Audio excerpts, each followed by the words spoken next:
All right, what's up, everybody? Welcome to KMS Reloaded, episode 7. I am your host, Steve Snell. Let's dive right in. So the show starts off, of course, Steve Robertson's big return, the producer, the big guy. And right off the bat, Steve's 7 minutes late.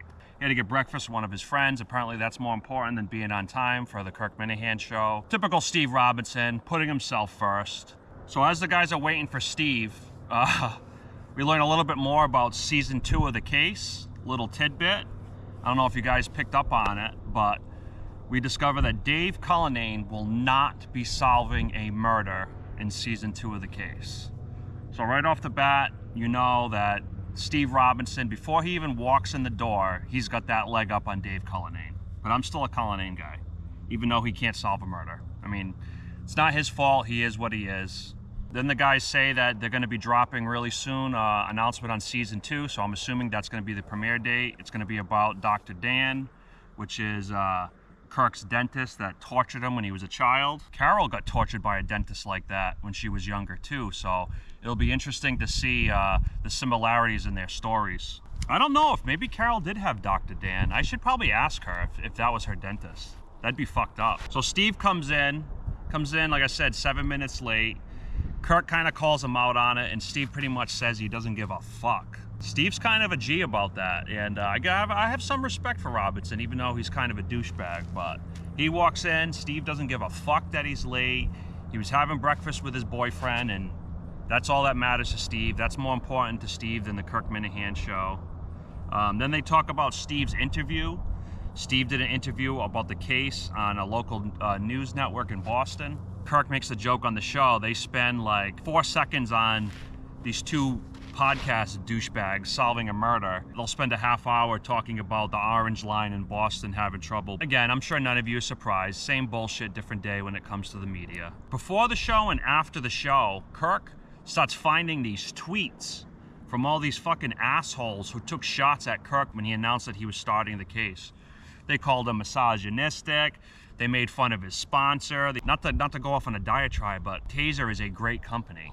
You know, there are certain states in this country where it's really hard to get a concealed carry permit, and there are tons of women that carry Taser products. And the idea that some fucking asshole is gonna go after Taser for supporting a cold case podcast that solves a fucking murder is a joke.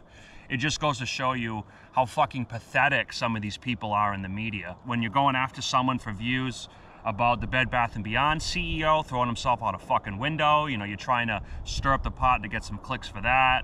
You're gonna go after Taser for selling what? Fucking products that save women's lives? Now you're gonna go after Kirk Minahan for solving a fucking murder. A murder involving the deaths of young women, teenagers, children.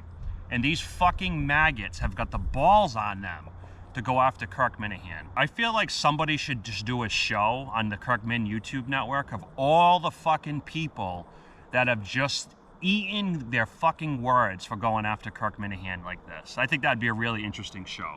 I mean, you'd never run out of fucking content. You could literally, every fucking day, you could have a show about some stupid person that had to eat shit for going after Kirk Minahan, something he was right about. So then we learn really who to thank behind the case. It's not Kirk, it's not Steve, it's not the witnesses or the families. There is really one man to thank. Kirk talked about him on the show. If it wasn't for Peter Minahan blowing that huge load into Mrs. Minahan, this murder never would have been solved. So big thank you to Peter Minahan, you know, one love, Peter. The guys then asked Steve about his road trip.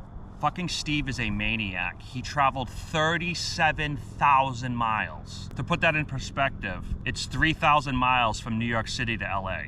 So that's how much fucking Steve Robertson and that poor wife of his were driving around. He said he spent like 65 grand on it, not counting the money he lost. So that was a hell of a expensive year for Steve Robertson and Mrs. Robertson. Maybe a once-in-a-lifetime vacation, but you're looking at a vacation that probably cost them over 200 grand. So at this point of the show where Dave kind of gets called off for being quiet, and Steve's really got a funny line where he could smell the estrogen in the room coming off of Dave. I thought that was a pretty funny line. The guys get into some Queen talk real quick, and as they're talking about the Queen, Steve just can't help himself, and he goes off on one of his conservative rants. And I enjoyed the show today. It was really good to see Steve Robertson, but man, Steve has fucking gone off the deep end with this conservative bullshit. It's a good thing Kirk was in a playful move with Steve on the show, because I could easily see that situation going very badly. You know, some of the shit Steve kept bringing up, you know, Kirk was really trying hard to make funny, and Steve was just, I mean, how many times did he mention the fucking people getting their breasts cut off? It's like, Jesus Christ, Steve, we get the fucking point. But it is a show. There is supposed to be laughs on here, Steve. I find Steve's comments on Chris Klemmer to be kind of hilarious. You know, he's taking shots at this guy for kind of turning his back on the show. And I think everyone forgets that the reason Steve left the show is because Kirk wouldn't be his buddy, because Kirk didn't want to make him a partner. And it's not quite the same, but it's kind of the same idea with Klemmer. In a sense, Klemmer kind of wanted a job where he didn't really earn it. And Steve kind of wanted that personal relationship and that partnership. And Kirk didn't really felt like he earned it, obviously, or else he would have gave it to him. Although he did have a good knock-knock joke about Bill Clinton. I'll give you that, Steve. Then the guys touched briefly on Fred Couples' appearance. We learned that not only is Kirk a massive fan of Fred Couples, but he's also considered a stalker of Fred Couples. He knows everything about this guy to a scary degree. People are worried about me wearing Kirk's skin this winter as a jacket after I murder the whole studio. If I was Fred Couples, I'd be worried about that with Kirk Minahan. I mean, would anyone really be surprised if Fred Couples was murdered by Kirk Minahan and this is how we learned that Kirk Minahan was a fucking psychopath because he killed Fred Couples and was using his fucking skin to cover his sofa? The guys briefly talk about the Toucher and Rich clip. One of the KMS callers called into Toucher and Rich was really good and creative about how he put those guys on the spot. And then later on, this guy called in the show.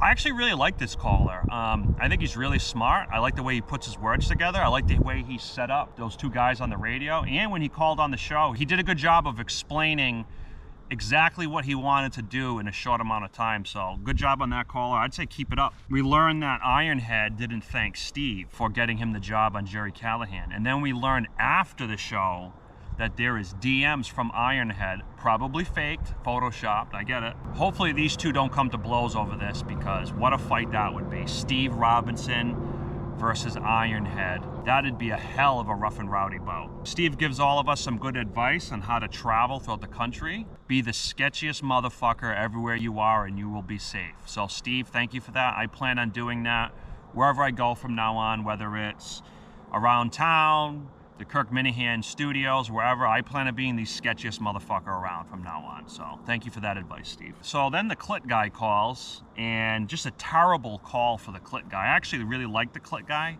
I think he's really funny. Clit guy, word of advice, just stick to the rankings, okay? No one wants to hear your fucking opinion on anything, Clit guy. Real quick, Dave tried to bring it up, but if you haven't gotten a chance to watch the fucking Rock's just god-awful performance, just do yourself a favor. Just watch the video. It's like, Jesus Christ, Dwayne Johnson. Like, how much fucking money do you need? What pisses me off about people like The Rock is you always hear about what a great guy they are, what a good person he is, blah, blah, blah. And it's like, is this guy raising his fucking family?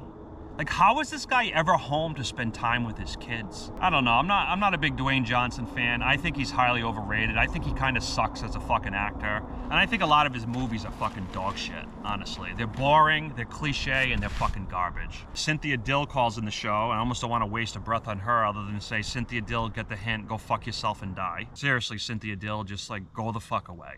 Cynthia Dill, go the fuck away. Nobody wants to hear you speak. I'm surprised the guys haven't blocked her number yet, honestly. We also learned right here at the show that Kirk and Dave might be in a homosexual relationship. Dave has made passes at me, so I'm not surprised. I'm trying to work for you, Dave, and it's inappropriate. I mean, you can only get so many dick pics sent from Dave before you start to feel a little uncomfortable. The pegging video he sent me from him and Cupcake was just really tough to watch. For Dave to fit something that big in his ass like that, I mean, Maitland Ward ain't got fucking nothing on this guy. Steve starts joking around about Biden's mental faculties. I find this ironic coming from the guy that's a pathological liar, that scrubbed audio. You know, he was the reason his parents got divorced. Oh, I can't talk about that. He was the reason why someone in his family got divorced. The brother's full of shit. His brother stole valor. So it's funny to hear Steve Robinson, you know, just passing judgment on other people when He really needs to self-reflect on that himself. There's this really funny moment when Carabas calls in, and the guys don't know who it is at first. And so Kirk's like looking down. I think he's going through his phone, or he's just looking down at his desk. And then when he realizes it's Carabas, he just like looks up and he has this big smile on his face. It's a really funny moment.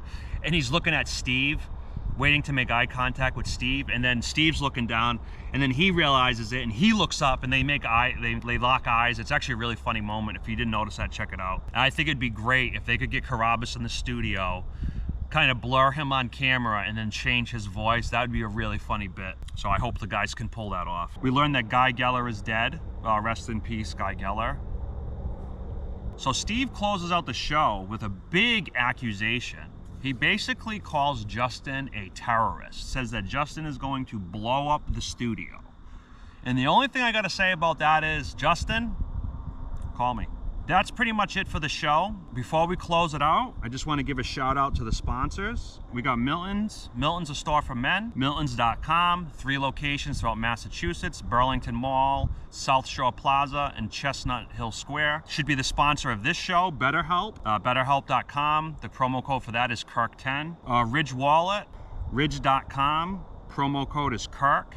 And not only does that get you a discount, but it also, until September 30th, they're doing this promotion where for every $1 you spend, you get entered in a contest to win a decked out Ford Bronco, a 75 grand cash. TommyJohn.com, TommyJohn.com/Kirk for 25% off. I got my Tommy Johns on right now. I would show you, but they'd probably get me pulled off of YouTube, so they are purple. I love it. And also a shout out to Blind Mike, blindmike.net. And Patreon. Best sidekick KMS has ever had, so check out Blind Mike. And I'd like to give this a shout out as well.